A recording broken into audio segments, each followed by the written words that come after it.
Hey, what's up everyone? Back for another video. We're going to look at the Thursday early slate in this one. So before we get started, please drop a like down below and subscribe if you have not already. And you can hit the bell icon to get notified when I upload. I also have a kind of big announcement, which is I'm going to start covering WNBA on this channel. I'm only going to cover the non-showdown slates, and WNBA has a showdown slate a couple times a week. So we'll probably get at least a couple videos for WNBA out until we get into football season in a couple months. So the first video for that will be on Fridays. Friday's 3-game slate. So it'll be Thursday night. So you can stay tuned for that if you wanna. If you play WNBA, check it out. But today we have a 3-game early slate. We don't have many good pitching options to choose from. The best is obviously Jared Eichhoff, so I'm gonna go with him at 9,000. It's actually a pretty good spot here, even though he hasn't been great as of late. As you can notice, he's got rocked by the Brewers 2 out of his last 3 starts. But the Brewers are a pretty left-handed heavy team with their best hitters are lefties and Christian Yelich and Mike Moustakas. And the other guys, lefties, have power like Eric Thames. So he gets to face a Cardinals team now that is extremely righty-heavy with only 2 lefties probably in the lineup in Carpenter and Colton Wong. And Eichhoff has massive splits. So massive splits in which he's much better against right-handed hitters. And he will get to face a bunch of righties here in this Cardinals lineup. So with a lack of pitching options, I feel pretty good about Jared Eichhoff, just because it is a really good matchup for him, facing all these righties.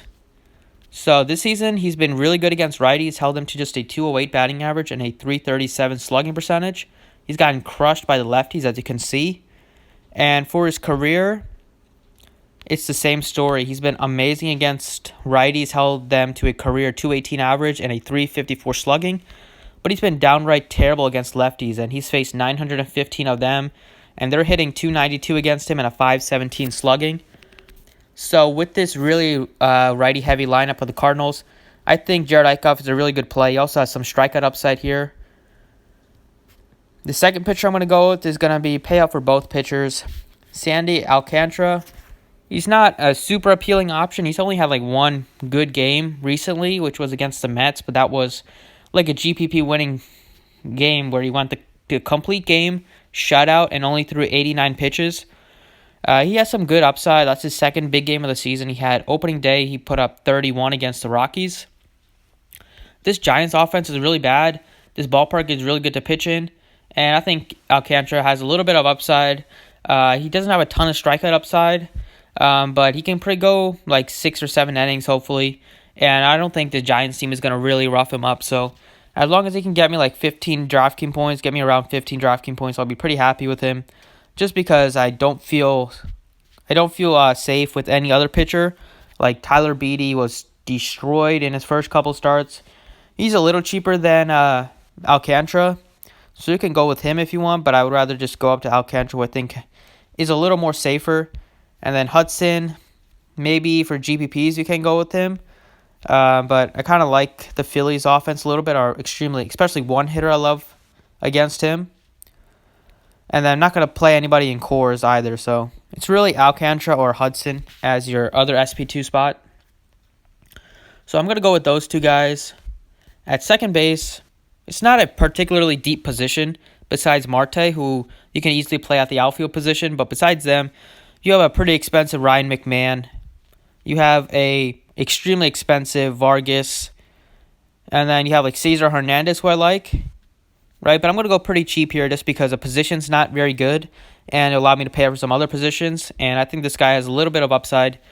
Batting cleanup, Starlin Castro at just $2,700. He's been massively underpriced for pretty much the whole season, at least the month of May, and he's finally starting to hit the ball a little bit better. And batting cleanup at $2,700 is just a really good value play on a slate where we don't have a ton of good options here at second base. And Castro, I expect him to hit the ball a little better. He is like a career 274 hitter against right-handed pitching. And Beede gives up some power too, and Castro has a little bit of pop. So I just want to see the numbers for Castro. I know this season he's been really bad against right-handed pitching, but I'm hoping that can turn around here. In this one, he's only hitting 193 against righties this season, 150 at-bats. Before his career, he has a 274 batting average against righties and a little bit of power too. So I feel, and he has a little bit of speed as well, but I like Castro here at $2,700. It's really cheap, allows you to pay up for your pitchers if you want, and allows you to pay over some other bats. At shortstop, I like a guy that I doubt many people will be on, and that's Nick Ahmed, $4,700. He is an extremely great hitter against left-handed pitching, and he's been absolutely raking the ball as of late. As you see, a bunch of multi-hit games for him recently. I had a 4-hit game the other day. So his batting average is really rising very fast with all those multi-hit games. And like I said, it's a tremendous matchup here against against Kyle Freeland. Just drew a mind blank for a second, but Kyle Freeland, who's been really bad this season, and Nick Ahmed has been crushing lefties his whole career, and this season is no different. So I want to show you guys his splits.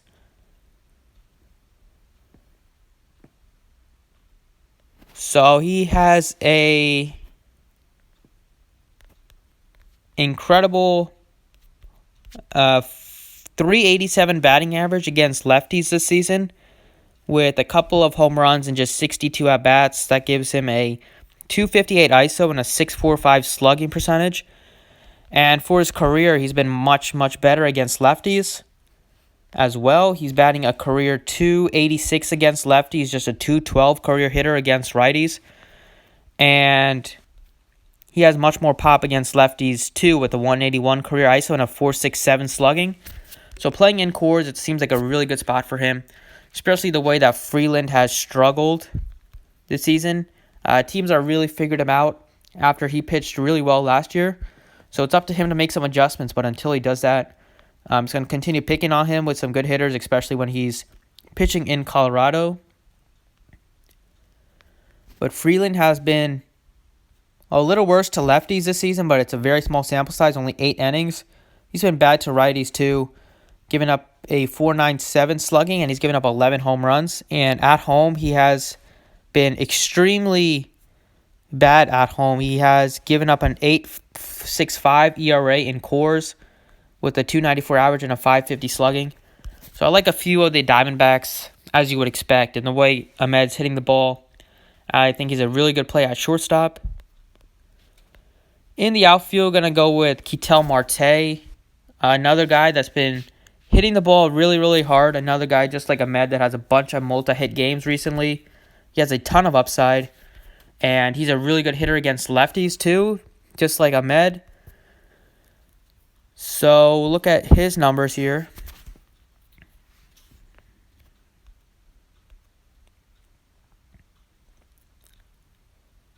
So he is hitting a really solid 300 against left-handed pitching, but the power numbers are through the roof. He has 7 home runs in just 80 at-bats against lefties this year, which gives him a 325 ISO and a 625 slugging percentage. Those are some incredible numbers for him. And if you want a bigger sample size, you can look at his career numbers, and they stand out too. Against lefties, he's just been a little better, 272 average, and a lot more home runs and a lot less at-bats. 188 ISO, 117 against righties. And over the past 2 seasons is where he really took off. So I really like to look at just this year and last year if I'm looking for a bigger sample size. And last year he hit 321 against lefties, only 224 against righties. And as you can see, the power spoke for itself there, as he had a 263 ISO. So I love Marte here. And finally, give me some Bryce Harper.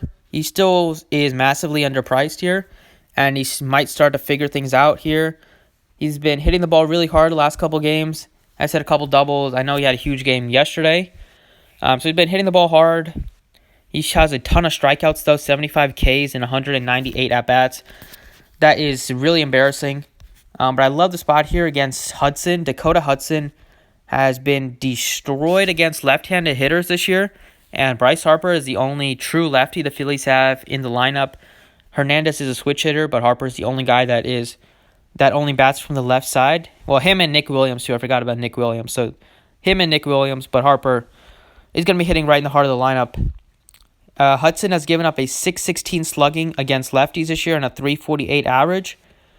Against righties, he's been really good, but he doesn't have a ton of strikeout upside either. You see, he's only striking. So he has a 16% K rate to lefties, and he has a 14% walk rate to lefties too. So he doesn't have a ton of strikeout upside, and the xFIP and FIP are embarrassingly bad. So I really like the spot for Bryce Harper. He has a ton of power against right-handed pitching, and Hudson really is bad against lefties. I just showed you. Seems like a really good spot for him at just 4,500. He seems really underpriced, and I think it's just going to be a few games until he gets up to like $5,000 plus. So I think he's starting to heat up. But that does it for this video. This is the early slate. I like Alcantara, Eichhoff, Castro, Ahmed, Harper, Marte. I didn't really talk about any of the any of the Rockies, but I like them. I like the outfield especially, just because they are really cheap for hitting in cores. Like Tapia leading off is really good value at 4,300 compared to the Diamondbacks leadoff hitter Jared Dyson, a lefty on lefty matchup, but he's still $5,700.